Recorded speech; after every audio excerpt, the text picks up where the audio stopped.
मज़े तो real estate में ही हैं। जी हाँ। और पैसे भी बहुत ज़्यादा रियल एस्टेट में ही हैं।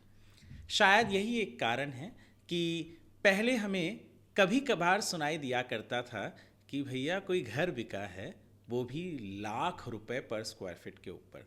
और वो भी जब हम सुनते थे तो वो होता था, शायद मतलब मुझे याद है जब मैं पत्रकारिता में आया 2005-06 में, तब 60-70 हज़ार रुपये प्रति स्क्वायर फीट में कोई घर बिक जाता तो हम उसे अखबार के पहले पन्ने पर रखते थे। और वह घर ज़्यादा से ज़्यादा एनसीपी, टार, नरीमन पॉइंट या तन्ही हाइट्स, मलबार हिल, पेडर रोड यहाँ तक हुआ करता था। फिर एक अरसा बीता और थोड़े समय बाद 2008-09 तक लाख रुपए पर स्क्वायर फीट में घर बिकना आम बात हो गई। पर आम बात थी ये फिर भी दक्षिण मुंबई के लिए, यानी साउथ मुंबई के लिए, वो भी मलबार हिल, पेडर रोड, नारिमन पॉइंट, इन सब जगह के लिए। धीरे धीरे धीरे मुझे आज भी याद है 2014 में या 15 में मैंने एक आर्टिकल लिखा था जहां बांद्रा में एक घर बिका था कुछ 98,000 रुपीज़ पर स्क्वायर फीट पर वो भी इकादा थे। पर अब तो आम बात हो गई है और धीरे धीरे धीरे करके ये लाख रुपए पर स्क्वायर फीट के ऊपर जो बिकने वाले घर हैं, उनका जो ये एक तरीके का हुजूम है, वो मुंबई के सबर्ब में भी पहुंच गया है। और मैं बात कर रहा हूं जुहू की।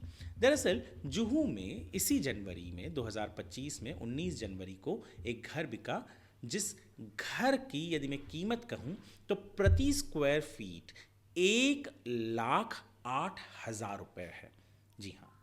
लोधा के एवलॉन टावर में ये जुहू स्थित इमारत है जो बन रही है, इसमें एक घर बिकी है जिसे सहस्त्र एडवाइजर्स के जो डायरेक्टर्स हैं, अवनी, परेश शाह, जो स्टॉक मार्केट में भी काम करते हैं, अपना उनका स्टॉक मार्केट में भी काम चलता है, उन्होंने ये घर खरीदा है।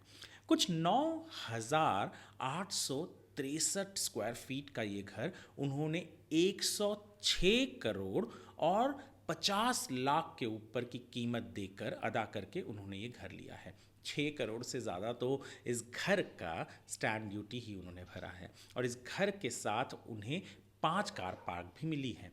पर जब हम कैलकुलेट करते हैं, जो 9,000 के ऊपर का स्क्वायर फीट का एरिया है उनका घर का, और जो कीमत उन्होंने 106 करोड़ के ऊपर का दिया है, उसे जब कैलकुलेट करते हैं तो पर स्क्वायर फीट रेट 1 लाख के ऊपर जाता है। ये बहुत ही आम बात नहीं है, क्योंकि हम बात नहीं कर रहे हैं किसी साउथ मुंबई के इमारत की, हम बात कर रहे हैं जुहू की।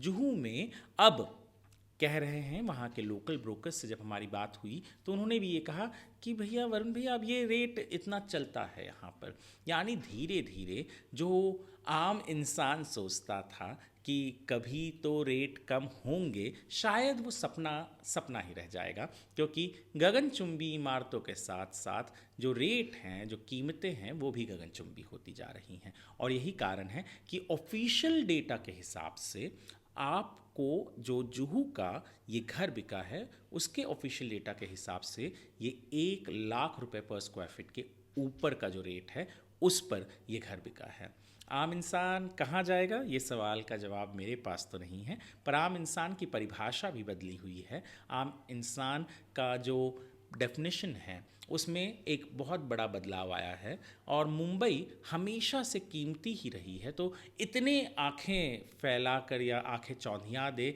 शायद अब ये सारे रेट इतने नहीं लगते हैं। पर जो गरीब है, जो गरीब तकबा है, एक्चुअली गरीब तकबे के लिए भी तो मुंबई और महाराष्ट्र में बहुत सारी चीज़ें हैं ही। जो स्लम में रहते हैं उन्हें तो फ्री घर मिल जाता है। अगर आप एक सर्टन डेट के ऊपर आपका स्लम रहा है, आप उस स्लम में रह रहे हैं, तो ये जो मिडिल क्लास है, शायद उनके लिए थोड़ी सी चिंताजनक बातें हैं कि रेट्स बहुत ही ज़्यादा बढ़ते जा रहे हैं, और वो जाएंगे तो जाएंगे कहाँ।